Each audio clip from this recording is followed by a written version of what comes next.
नमस्कार. आज आपण पुण्यामधील कृषी महाविद्यालयामध्ये आयोजित केलेल्या गोटेक 26 या आंतरराष्ट्रीय परिसंवाद आणि प्रदर्शनामध्ये आज आलेलो आहोत आणि आपल्यासोबत आहेत ॲनिमल वेलफेअर बोर्ड ऑफ इंडियाचे मेंबर गिरीशभाई शहा. त्यांच्यासोबत आपण ह्या गोटेक 26चं आयोजनामागं नेमकी भूमिका काय आहे, त्याचा शेतकरी आणि एकंदरीत व्यावसायिकांना नेमका काय फायदा होणार आहे, याबाबत आपण त्यांच्याशी चर्चा करूया. नमस्कार सर, ॲग्रोवन दैनिकाच्या डिजिटल प्लॅटफॉर्ममध्ये आपलं स्वागत. पहिला प्रश्न माझा असा आहे की हे गोटेक 26चं आयोजन करण्यामागं आपली भूमिका काय काय आहे? नमस्कार. सगळे दर्शक मित्रांना, महाराष्ट्राच्या सर्व प्रजाजनांना माझा प्रणाम. गोटेक 2026 हा आमचा तिसरा प्रयोग आहे. पहिला प्रयोग अहमदाबादला झाला, दुसरा राजकोटला, आता हे तिसरा प्रयोग महाराष्ट्रामध्ये पुण्यामध्ये होत आहे. तर हा जो प्रयोग आहे हा असा प्रयोग आहे की भाकड गाई त्यांना काय करावं. आपल्याला काय वाटतं, भाकड झाली की निकामी झाली, काय कामाची नाही राहिली. पण भाकड गाईच्या गोबर आणि गोमूत्राचा काय उपयोग करू शकतो आणि त्यामुळे दैनंदिन जीवनमध्ये त्याचा काय फायदा होऊ शकतो, त्याचं निर्देशन करावं आणि त्या वस्तू कशा तयार कराव्या त्याचं पूर्ण त्या ट्रेनिंग द्यावी. त्याचं नाव गोटेक 2026 आहे.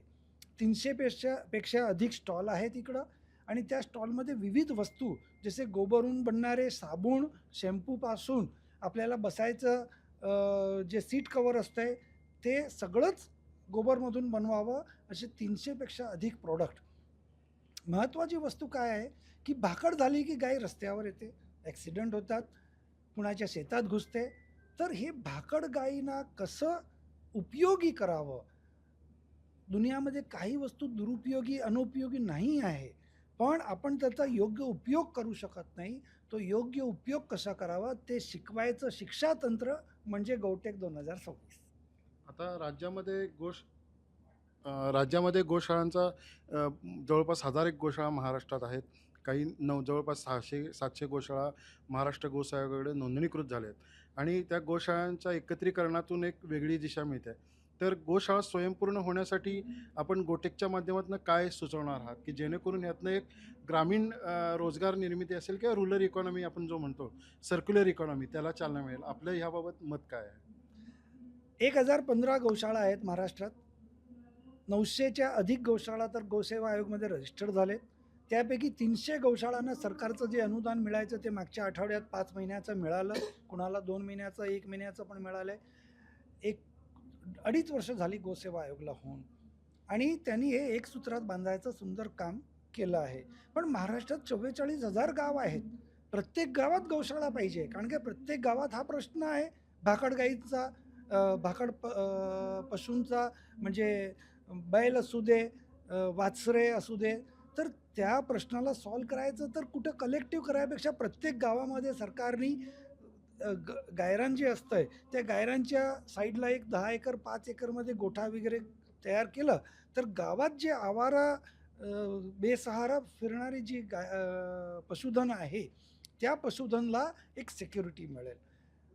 गावाला काय फायदा होईल तर कुणाच्या शेतात घुसायचं बंद होईल, कुणाच्या ॲक्सिडेंटचं कामाचं बंद होईल आणि महत्त्वाचं म्हणजे ते कापायला जातात ते बंद होईल. फार मोठं नुकसान होतं आहे. एक पशु कापलं की जे रोजचं 10 किलो शेण देणार होतं 24 वर्षासाठी ते बंद झालं. तर आणि शेणाचा उपयोग फार महत्त्वाचा आहे. शेणखत हे सर्वात जरुरी आहे. आज कोरोनाने आपल्याला शिकवलं की इम्युनिटी वाढवायची. इम्युनिटी वाढवायला ऑर्गॅनिक खायला पाहिजे. ऑर्गॅनिक खाण्यासाठी नॅचरल फार्मिंगसाठी शेण पाहिजे. तर महाराष्ट्रात जे पशुची स्लॉटर कत्तल होते ते लगेचच बंद व्हावी आणि ते सगळे जे वाचलेले पशु आहेत त्याच्या शेणापासून सर्वात अगोदर नॅचरल फार्मिंग व्हावी. जे शेणमधून काही प्रॉडक्ट होतात त्या प्रॉडक्टमुळे आपण घरात जे वस्तू उपयोग करतो, साबणपासून फिनाईलपासून सगळे काही विविध प्रकार असतात. आणि आता सर्वात महत्त्वाचं म्हणजे खाडीमध्ये युद्ध झालं, गॅस यायचं कमी होईल नाही होईल टेन्शन आहे. कशाला टेन्शन पडायचं, गोऱ्यावरून रसोई करायचं गावागावात सुरू झालं. शहरामध्ये हे कमी जास्त शक्य असेल पण गावात तर अतिशक्य आहे. आणि सगळ्यात महत्त्वाचं पंचगंगा कोल्हापूरचं जे स्मशान आहे तिकडं संपूर्ण जे मृत व्यक्तीला जे जाळायचं असतं ते 400 गावाच्या गोवऱ्यावरच होतं आहे, अजूनपर्यंत ती परंपरा तिथं चालू आहे. तर ती व्यवस्था सगळ्या स्मशानगृहात लावली तर कितीतरी लाकूड बचेल, कितीतरी गॅस बचेल, कितीतरी इलेक्ट्रिसिटी बचेल. आणि हे भाकड गायी जी आहेत, भाकड पशुधन आहे, त्यांचं शेण हे अत्यंत उपयोगी होईल, कमी प्रदूषण होईल. तर याप्रमाणे गौटेकमध्ये अशा विविध आयामांचा एक्सपो म्हणजे एक्सपोजर करायचा हा कार्यक्रम आहे. तुम्ही इंधनाचा प्रश्न मांडलात, खाडी युद्ध चालू आहे सगळीकडे, रोज आपण बातम्या ऐकतो. पण ह्या आपल्या गोसेवा आयोग असेल किंवा राष्ट्रीय पातळीवरचं जे आपण ॲनिमल वेलफेअर बोर्ड आहे, त्या माध्यमातून बायो CNGसाठी आपण काही योजना देऊ शकतो का? किंवा तशी काही योजना आहे का? की जेणेकरून गावामध्येच इंधनाचं उत्पादन होईल आणि ते संपूर्ण पंचकृषीमध्ये ते इंधन बायोगॅसच्या स्वरूपात वापरलं जाईल. असं काही योजना आपण सुचवू शकता का? सरकारची गोसेवा आयोगची, भारत सरकारची, महाराष्ट्र फार साऱ्या योजना गोबर गॅसला घेऊन आहेत. CBG म्हणजे कॉम्प्रेस्ड बायोगॅसची पण योजना आहेत. एकदम विदेशी टेक्नॉलॉजी 100 कोटी 200 कोटीचे सिलेंडर बनवायचे सगळे प्रोजेक्ट आहेत.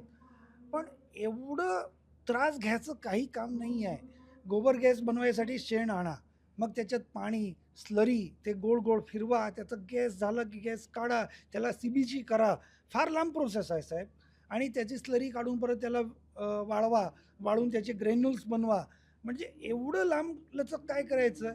गावाच्या कुठल्याही महिलेला गोवऱ्या बनवायला येतं आहे. आणि आता नाही आलं तर त्याचे छोटे छोटे 25-50 हजारचे मशीन आलेत. त्याच्यातच गोबर टाकून त्याचे जर आपण गोवऱ्या किंवा लाकडी गोकास्ट बनवले तर ते एकदम इझी आहे. आणि त्याच्या आपलं सरवाळी आपला एंड काय आहे, प्रश्न काय आहे? जळायला काय तर पाहिजे, बरोबर आहे. तर ते गॅसवरूनच जळवा असं काय जरुरी आहे काय? ते गॅस येईल, कतारून येईल, मोदी साहेब एवढं प्रयास करले, आता तिकडनं शिप निघाले, हे निघाले, सगळं बरोबर आहे. आणि ती व्यवस्था चालेल. पण ती व्यवस्था आपण सरकारवर प्रेशर का टाकू? आपण स्वतःहून स्वयंभू महाराष्ट्राच्या 12 कोटी लोकांमधून 8 कोटी लोक, 9 कोटी लोक तर खेडेगावात राहतात. त्यांनी यदि शेणखत ते गोवऱ्यावरून आणि गोकास्टमधून रसोईचं काम चालू केलं तर गॅसची डिमांडच कमी होईल. आणि त्यामुळे फार मोठा फायदा काय होईल? त्याची राख पण काम येते, त्याचं भांडी घासायला त्याची राख कामात येते, शेतात खतात. तर हे फार मल्टी उपयोग आहे त्याचा. तर त्यामुळे माझं तर सर्वांना हे निवेदन आहे की गॅसवर अवलंबून राहू नका, गोबर गॅसवर पण अवलंबून राहू नका, पण अवलंबून राहा तुम्ही गोवऱ्यावर. आज वाळवलं तर उद्या तर तयार कामासाठी. तर एवढं 2-2 महिन्याच्या प्रोसेसचं काय काम आहे? त्याच्यात टेक्नॉलॉजी लावा, पैसे लावा. म्हणजे मी काय घेबरग्रस्त विरोधी नाही आहे, पण फार किचकट प्रोसेस आहे. तर इझी प्रोसेस करा ना. आणि तुम्ही मगाशी चर्चा करताना ब्राऊन इकॉनॉमी संदर्भात सातत्याने बोलत आहात. तर ह्या ब्राऊन इकॉनॉमीच्या माध्यमातून शेणखत किंवा जे आखाती देशाचा उल्लेख होता की तिकडच्या खजूर बागांसाठी आपल्याकडनंच देशी गाईचं शेण जातं. तर ही इकॉनॉमी वाढवण्यासाठी आपण काय करू शकतो? या देशाहून मांसची निकास होतच नव्हती. 1992 मध्ये मीट एक्सपोर्ट पॉलिसी आली. त्याच्या पहिला काय जरूर नव्हती, होत नव्हतं. आता त्यावेळी त्या वेळच्या सरकारकडे पैसे नसतील किंवा त्यांच्या डोक्यात काय आलं असेल मला माहीत नाही, पण त्यांनी ते एक्सपोर्ट चालू केलं. आज तर भारताकडे भरपूर पैसे आहेत साहेब. एवढी मोठी 50 लाख कोटीची आपली इकॉनॉमी झाली. आता एक्सपोर्ट करून मांस निकास करून भारताला 31,000 कोटी रुपये मिळतात. किती मांस? त्याच्यासाठी 4,10,41,000 पशूला कापलं जातं आहे. आणि 12,95,603 मेट्रिक टन मीठ एक्सपोर्ट होत आहे.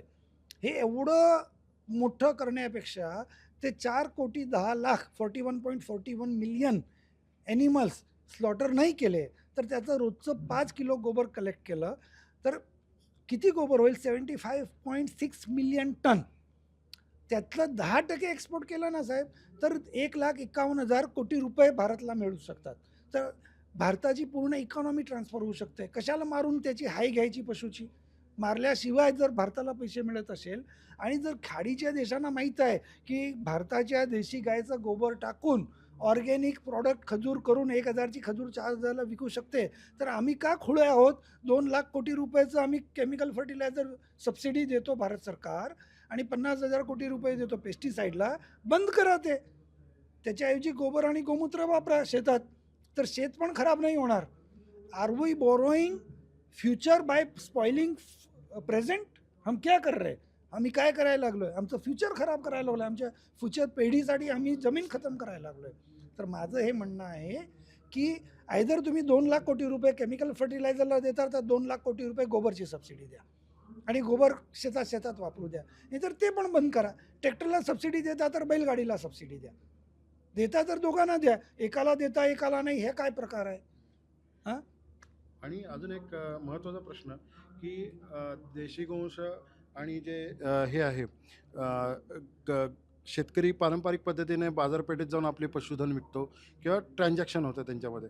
तर हे जेव्हा ट्रान्सपोर्ट होतात किंवा बाजारपेठेत विक्रीला जातात तर शेतकऱ्यांना काही तथाकथित गोरक्षकांकडनं त्रास होतो. खरं म्हणजे शेतकरी हा विकायला जातो किंवा खरेदी करायला जातो किंवा ट्रान्सपोर्ट करत असतो. तर ह्या दृष्टीनं ह्या समस्येवर मात करण्यासाठी काय उपाय आपण सांगू शकाल? गावागावात गौशाळा झाली तर शेतकऱ्याला विकावं लागेल काय आपलं पशुधन? आपल्याकडे पशुधन म्हणतो ते विकायची काही पद्धतीच नव्हती. तुम्ही बघा, नंदीचा पण मालिक कोण? तर पशुपतीनाथ महादेव. हां. तर असले महादेवचा जो सिम्बॉल आहे तो विकायचा आणि कापायला द्यायचं का? तर गावागावात गायरान तयार झालं. गावागावात पाण्याची पद्धती तयार झाली, पाणी संग्रहणची, आणि गावागावात देशी वृक्ष झाले. तर एक गावाच्या पशुधनला कापायला किंवा विकायला शेतकऱ्याला कुठं जावंच लागणार नाही. तो का विकतो? दूध देत नाही म्हणून. बरोबर आहे. तर बैल आता दूध देणारच नाही आहे. कसं देणार? बैल आहे, मेल आहे. पण तो बैल, त्याचं गोबर, त्याच्यातनं हे गोटेकमधून शिकून प्रॉडक्ट तयार झाले किंवा त्या गोबरनं शेणखत तयार होऊन शेतात यूज केलं तर कोणीही बैल मारणार नाही. आणि ट्रान्सपोर्टेशनसाठी बैलगाडी, खिल्लार, आज महाराष्ट्राची खिल्लार, केवढी मोठी बैल परंपरा होती बैलगाडीची, ती जर पद्धती जर चालू झाली तरच बैलाला कोण कापायला देणार? गोरक्षक भावना असते त्यांची की ते कापायला जातात, त्याला रोकावं. शेतकऱ्याला ते बोज वाटतोय किंवा पशुपालकाला ते बोज वाचतोय. त्याला दूध मिळतंय तोपर्यंत तो गाईला ठेवतोय. दूध गेलं की ते गाई पण विकतात. का भाऊ? तुम्हाला पैसे, सगळ्या वस्तू पैशानेच लिंक करायचे काय? तर पैशाने इकॉनॉमीने लिंक करायचं असेल तर गाय असू दे किंवा बैल असू दे किंवा म्हैस असू दे किंवा त्याचे पाडे असू दे, तर ते गोबरच्या आधारित केलं तर कुणालाही कापायला जावं लागणार नाही किंवा कुणालाही विकायला जावं लागणार नाही. आता ह्या गोटेकच्या माध्यमातून तुम्ही जे इकॉनॉमी संदर्भात बोललात, तर ही जी उत्पादनं आहेत, बरेच गोशाळा बनवत आहेत, काही प्रयोगशील पशुपालक ह्यामध्ये नवीन इनोव्हेशन आणतात. जवळपास 300 प्रकारची उत्पादनं या गोमय आणि गोमूत्रापासून तयार होत आहेत. तर ह्यांच्या विक्रीसाठी म्हणजे राज्य पातळीवर असेल किंवा देश पातळीवर, तर चेंबर्स ऑफ कॉमर्स ही आणि इंडस्ट्रीज ही मोठी संस्था आहे जी उद्योग क्षेत्रासाठी काम करते. तर गोटेकच्या माध्यमातून या गोमय उत्पादनांना आपण काही मार्केटिंग किंवा सप्लाय चेन डेव्हलप करू शकतो का? की यातनं एक नवीन आयाम ह्या ग्रामीण उद्योजकांना मिळू शकेल का? नक्कीच मिळू शकेल. आज गुजरात चेंबर ऑफ कॉमर्सची लोकं आले, त्यांनी MOU केलं. महाराष्ट्र चेंबर ऑफ कॉमर्स आमच्याबरोबर MOU करत आहे. म्हणजे आणि CI conference of Indian industries, ते पण आमच्याबरोबर जोडायला तयार आहेत. गावागावाचे प्रॉडक्ट हे विकतील, पण सर्वात अगोदर त्याची डिमांड वाढवावी लागेल. डिमांड आपणच वाढवावी लागेल. आपल्या घरामध्ये आपण लक्स, लिरिल, हिंदुस्तान लिव्हरचे सगळे प्रॉडक्ट घेतो. 54,000 कोटी रुपयाचं सेल आहे त्याचं, युनिलिव्हरचं. आणि त्यातला किती पैसा भारताला मिळतोय? काहीतरी ते युनिलिव्हरला जातोय, त्याचं रॉयल्टीचा जातोय आणि डिव्हिडंडचा जातोय. तर भारताला काय मिळतंय? शेंगा मिळतोय. तर माझं काय म्हणणं आहे की प्रत्येक महाराष्ट्रीयन व्यक्तींनी घरामध्ये गोबर गोमूत्रच्या वस्तूचा उपयोग सुरू करावा. देशी गाईचं दूध, दही, घी, छास, तूप मागावं. डिमांड वाढवावी. डिमांड वाढली तर सप्लायची व्यवस्था वाढेल. विन विन सिच्युएशन दोघांसाठी होईल. ओके, धन्यवाद सर. गिरीश शाहबाईंनी आपल्याला त्यांच्या वेळात वेळ काढून आपल्या ॲग्रोवनशी चर्चा केली. निश्चितच या गोटेकच्या माध्यमातून नवीन ग्रामीण सर्क्युलर इकॉनॉमी उभी राहील असं आश्वासन आपण या माध्यमातून व्यक्त करूया. धन्यवाद.